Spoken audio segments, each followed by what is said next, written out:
Okay, we'll call the county facilities meeting to order and ask for approval of the minutes of the prior meeting.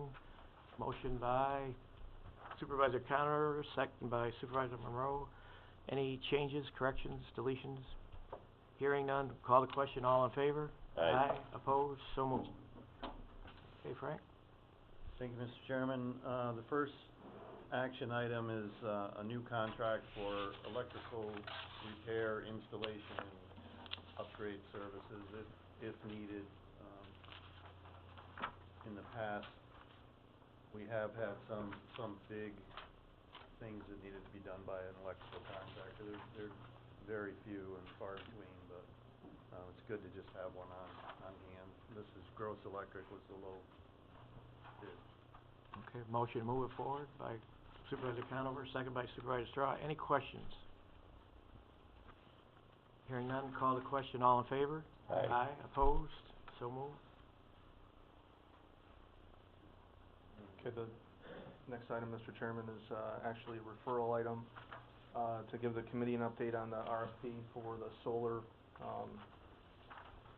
panels at the Cornell and Countryside site. We've been communicating with the RFP respondents for additional information and clarification. Our next phase is to initiate some interviews, and our hope is to be back to committee end of March with a recommendation for that RFP. Okay, and then there was concern with Supervisor Westcott want to be involved and have a good understanding of how we move forward with it, so do you have any suggestion as far as the interview process, or are we going to bring that company in prior to, or? Well, my intent was to use it as a working group. The RFPs are very detailed. I expect the interviews to take some substantial time. I'm also going to have Clark Patterson's. Their solar designer is going to be on hand and with us. And then we'll come back with a complete layout. Supervisor Westcott had requested copies of the RFPs. He has copies of all the RFPs. So what we'll end up doing is, as we proceed through the interviews, we'll get some clarity on those proposals, and then we'll be bringing all of that information back to the committee along with our recommendations. So everybody will have all the same information. We would like to kind of get a handle on the variations between those proposals, and we'll lay that all out for the committee. Okay, great. Travis? Yeah, just would that information be available prior to that meeting at the end of whatever you're going to present at that meeting? Would the write-ups from Clark Patterson be available, say, some days before that meeting?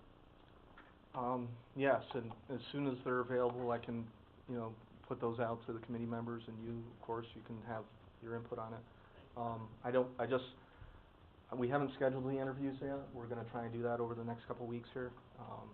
So if we're ready for a committee, we'll bring it to committee. If not, we'll have to postpone. But we're going to work it as deliberately as we can. Well, it doesn't matter. We're missing this year anyways, but we'd like to get it going in the summer and have it ready for that. Right. I know it's optimal. That's when we get the best benefit in the summer, right? And collects the most. Okay. Any other questions? Okay, Jeffrey? Okay, the next item is just an update on the court space. We have had some recent discussions with judges from OCA and also the OCA architect, who had given us some final written comments on the concept plan and the schematic plan that Clark Patterson had generated and the board had approved. So we have a few more details to work out. Our hope is those details and those questions and concerns between the local courts and also OCA can get resolved here in the next couple of weeks. And there will be a OCA board review here in March.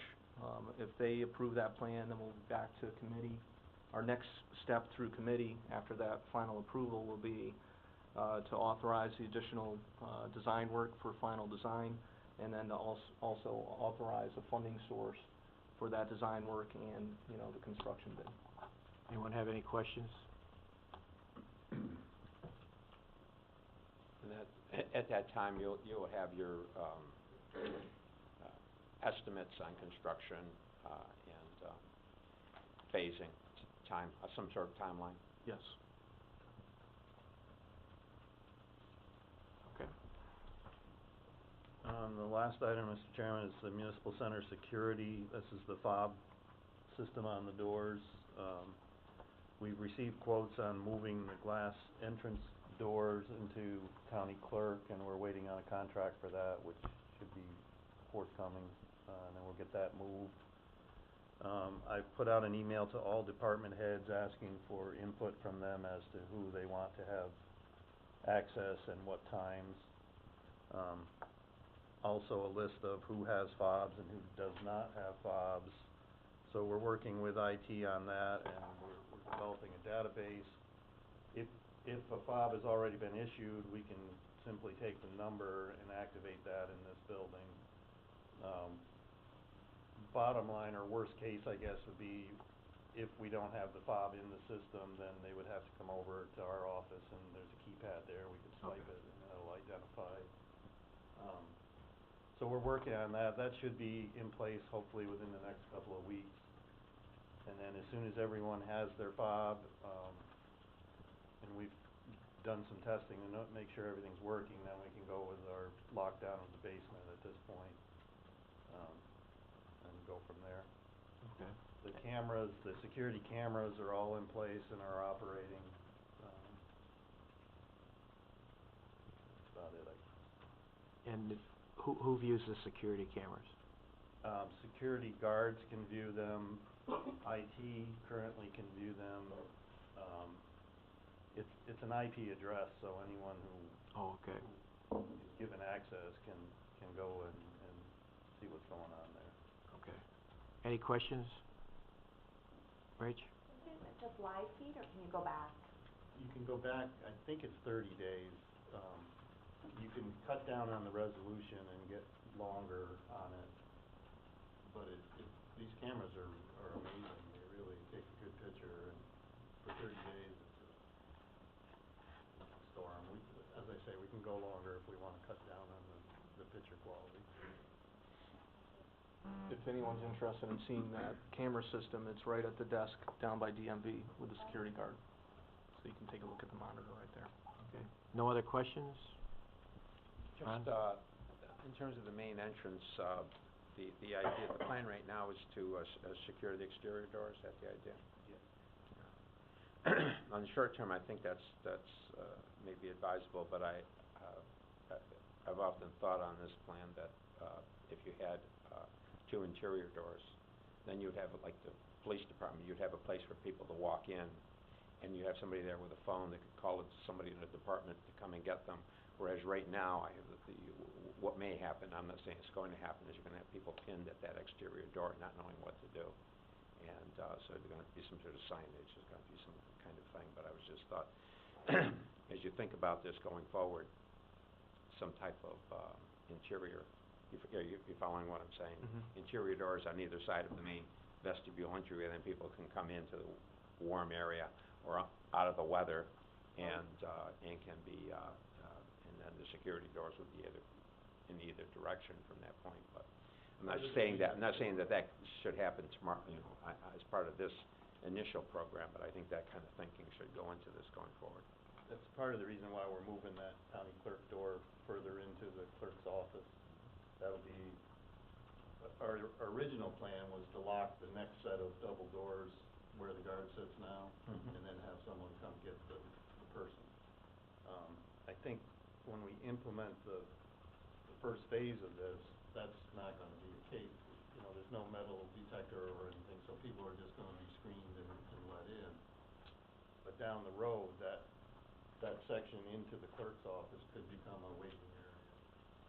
It'll give us a little more space there to actually turn it into a foyer type function. Well, I think that thinking, if advisable, you may want to apply even at the main door now. Like I say, maybe not on the short, but on the intermediate planning, I don't think it'd be that much more in terms of cost, just interior, structure. walls, but, Right, and we will, as part of the signing plan, you know, for the main entrance coming in to the ring road and the vehicle signage, we'll need to place signs at all the doors to inform people, and, you know, if they show up down by the flagpole and can't get in, we'll have a sign, we'll develop signs there to let people know which door they can access in case they miss all of the other signage coming in. even people coming to visit, if somebody were coming to visit the county attorney, for example, they could come in that door, and then the county attorney could let them in through Right. the secure door, or the county administrator office could let them in. You'd have chairs there, and they could sit while people came. Right. It isn't always just, because you got different functions in the building and different kinds of visitor traffic. The traffic of motor vehicles is a different type of traffic than the traffic might be coming in to see the county administrator or the county attorney, or even the district attorney, for example. It's just a different, some of that's more scheduled, Right. appointment type traffic as opposed to, you know, gotta renew my license. I think there'll be an adjustment period, certainly, for everyone. Rachel? While we're talking about security, I know many times we talk about how much money we're spending, or we're talking about whether the magnetometer is a good idea or a bad idea, and I just wanted to highlight, and maybe Paul, you could speak a little more to this, that it came to my attention recently that we actually had an opportunity to save some money, we took advantage of it, and thought outside the box as it related to replacing an old magnetometer. Can you just kind of let the board, maybe I'm the only one that didn't know about this, but I thought it was great, and, you know, a way to update some of those needs that we have. The courts purchased a new magnetometer for their entrance, and as part of the purchase, it's almost like a core value on a car part. The people that delivered it needed to take a magnetometer back with them. They don't care what magnetometer they take back, so we switched the one that was in the court, on the court entrance, with the one that's at the probation entrance, and sent back the oldest one, so. So we got an update and saved a little bit of money that way, yeah. Quick thing, but And I wanted to just thank, Brian LaFleur's office, because I know they were able to help out with that and make sure that we took advantage of that newer opportunity to upgrade the security that we have in probation, right?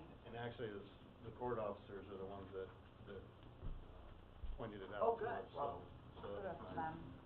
Yeah. Yeah, I think it's, you know, it would be nice if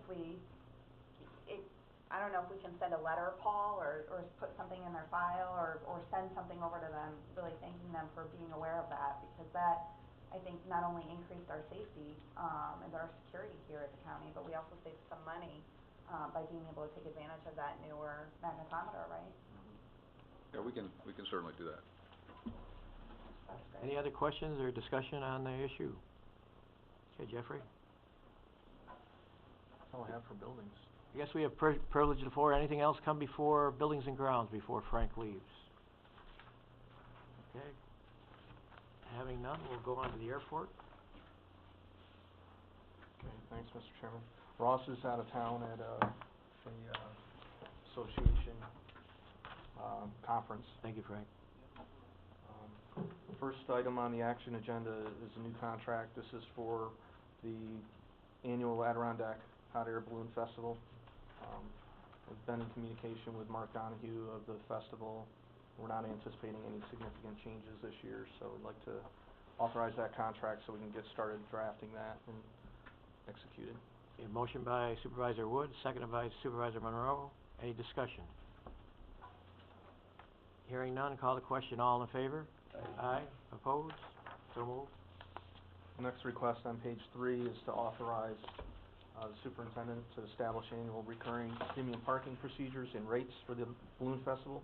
We've had that implemented for a few years now. We did try a little variation a year before last with some discounted rates for early purchase and then a higher rate for late purchase. That didn't really pan out too well, so we're recommending going back to just $15 for the entire weekend. That's our premium parking rate. That's for the lawn area between the terminal building and Queensbury Avenue. And what I'd like to do is have the committee authorize this for this year and subsequent years, unless we come back with a recommendation or the committee wants to modify that. Okay, could I get a motion to put it on the floor by Supervisor Wood, second by Supervisor Stroud? Anyone against keeping it in year after year? Can you just clarify for me real quickly? I know some of the parking is done by not-for-profits and, right? Or am I wrong? We have, as part of the festival, they have vendor parking, that's up between the jet hangars. Okay. That's the area that we give the balloon festival as part of the event. They need vendor parking. That's for all of the people, you know, whether it's Lions or Rotary or whoever's in there for their, basically their meal services. Right. We provide them vendor parking permits. They don't pay for those. Right. We also provide, airfield passes for the balloon vehicles and their crews. We do sell bus passes now, which we brought to committee last month, and, those are available for any of the bus tours, because those are brought through our gates and right out onto the taxiway, right, essentially walking distance from the event, where they dismount the buses. And then the area that this is relating to is that premium parking. That is the county's revenue, $15 a vehicle, where we fill that front lawn area. And we've gotten a lot of positive responses from people that have used it. We've had a lot of recurring use where people really see the value of it. One of the major benefits is access to that can be, you can come from the north down and really avoid all of the traffic that is trying to park for free out on the main runway. And so those people that spend the $15 for that pass, we give them a map and a recommended route. They're able to get to the airport with almost no traffic delay. And then they're parked right on the front lawn, you know, close walking distance, right, you know, through the gates and to the event. So that's where Dan and I were last year. Is that area? Yes. Yeah. Where I am. The $15, that goes back to the county, Yes, that is a revenue that offsets the county employee overtime for the event. 'Cause Now, we have- all of us as supervisors came out and did the parking, would that get rid of your overtime? Well, No, I not would really. certainly accept all volunteers on the land side. On the air side, it's a little more complicated, and we do have trained personnel out there that are good at it, and, so we have had select supervisors out on the air side. Come on, I thought I did follow the training protocol. I don't think I parked one car. I think Chairman Garrity has had success out on the taxiway Alpha, you know, with his experience in the fire department has contributed to that, but it is a little more hectic and, on the air side, so we prefer to use the volunteers out on the land side, Okay. where things are a little bit more moderate pace. Selling permits at site too? Yes, what we'd like to do is the same as we've done before. We'll have, these permits will be available on eBay. There's also, links on the county, website where you can download a PDF form, fill it out and mail it in. And then, with the town of Queensbury's help, we'll give some to the town clerk for sale at the town hall. Also, City of Glens Falls has been, helpful, in their clerk's office. And we've also had them here in the treasurer's office. So for people that don't have computers, they can come to those locations and purchase them, right up to the day of the event. 3:30 is pretty long in there. I'll come all the way up there. If you come early enough, we can give you a little food or something before we head you out. Yeah, probably visit. Okay, This year I'll know better. we have a motion and a second on the floor. Any other questions?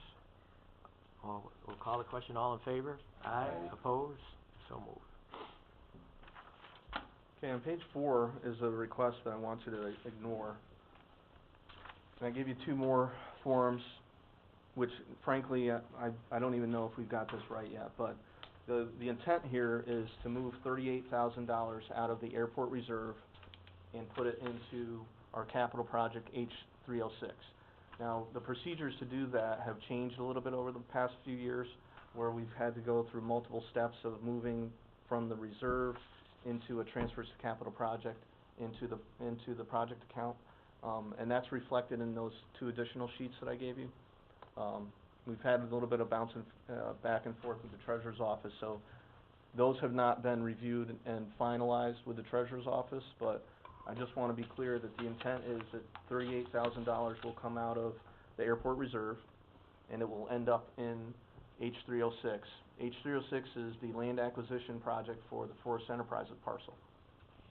We are, you'll see on page 5, the resolution that was passed back in 2013 for some additional, consultant work for that project. That was in addition to the capital project funding through grants for, the actual acquisition. Back in 2013, we didn't move the money in, but the work has been underway, through the project funding. We are to a point now where we're ready to close, on the parcel, and that could happen very quickly within the next, it's really up to the attorneys, but we're advised by our counsel that they're ready to close, so that's gonna happen very shortly. So now we need to account for the full project, funding.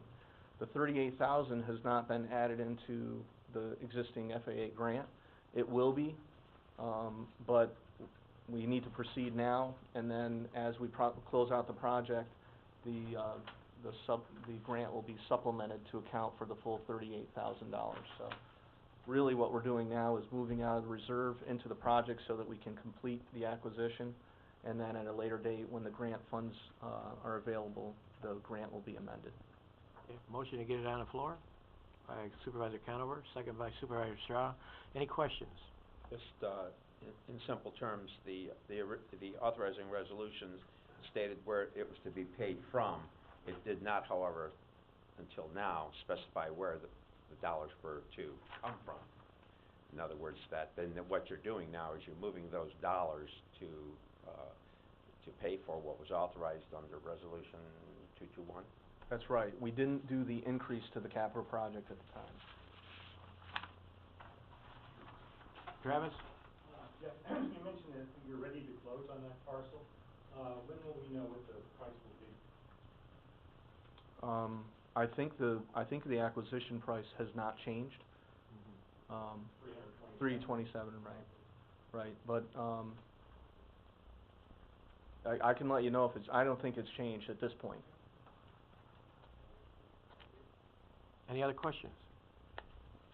Okay, call the question. All in favor? Aye. Opposed? So moved. Okay, the next request is on page 6. This is for a new contract with TP Monahan. They're a roofing contractor, and we put out a bid for, work on one of the, airport maintenance, buildings. This is a building that the entire electrical distribution comes into this building, and we also use it, it's a heated building that we use to store snow and ice equipment. We've been underway, rehabbing multiple buildings at the airport, and, we're gonna be underway with this one this summer, but really the first step is to tighten up the roof. This project, we have funding for it, and we've done the bids, so we'd like to, award that to TP Monahan so we can get underway this spring. Okay, motion to get it on the floor by John, seconded by Ron. Discussion. Jeff, it talks about new roof at location A and then new roof at location B. What are they referring to? It's on the, bid tabulation sheet. Are they referring? Oh, okay, never mind. Okay. Any other questions? Call the question. All in favor? Aye. Opposed? So moved. Okay, we have no referrals, and under information, give the committee a project update on our Runway 1 extension, our related environmental assessment. We have paused on the project to develop a scope for some additional field work that'll occur this summer or as soon as funding is available. So, the EA that had been canceled had been drafted, and then we had scheduled a public hearing and canceled that. That is essentially on hold. We're consulting with DEC, FAA, and also Army Corps regarding some additional field work and environmental assessments that will be incorporated into that final draft document. So we're just taking a step back, we're gonna complete some field work, and we'll be ready to advise the committee when we're ready to proceed with that. Any questions? Okay, Jeff? Okay, the next item is the soil contamination at the airport. We do have a contract in place for an environmental contractor to assist us with that, and we've really just been on hold for weather. But as the weather looks like it's gonna be turning a little bit, warmer here in March, we'll be proceeding with that and then You think? reporting to the committee, hopefully. Chairman Garrity? Did you find the source? What was the source? We believe the source was the original fuel farm that was decommissioned back in the early nineties. And, because they had a spill open in that area, back then, and that spill was closed, but it's resurfaced. And they'll have to, will they wait till the frost is out of the ground to do any more? We can proceed to some degree with frost in the ground, it just slows down the work, and to do the, environmental sampling in the field, we'll have to take samples, bring them in, warm them up before we can sniff them with our photoionization detector, which will tell us if there's petroleum in the samples or not. So we're hoping that, we get a warm snap here, so that we can do it more efficiently. We could break chunks of icy soil and warm them up for the sampling, it would just take a lot of time, so. We're doing that ourselves? We are doing it in conjunction with a contractor, so we have a little bit of experience doing this type of work with our other fuel farms that we manage. So we have a contractor that's gonna be on site with us. We'll have some of our staff on site, as well as my engineers, and, we'll be doing the heavy lifting as far as the excavation work with our own equipment. Really, the first step is to investigate and segregate contaminated soils from, clean soils, and we can do that in the field with a photoionization detector. And then, then we'll have a quantity of soil to be disposed of, and we'll be able to get estimates for that. So, that's how we're gonna proceed. Okay. Privilege of the floor. Anyone have any questions? Travis? One question, you were going to take advantage of the frozen ground to drop some trees there to visit the minimus, is that gonna be done? Our plan is still to get that done, yes. I'm sorry, what was the question? He was asking about some trees in our wetland areas that, we're gonna remove with county forces. Anything else? Anyone else have any other questions? Having none, motion to adjourn by Ron, seconded by John. All in favor?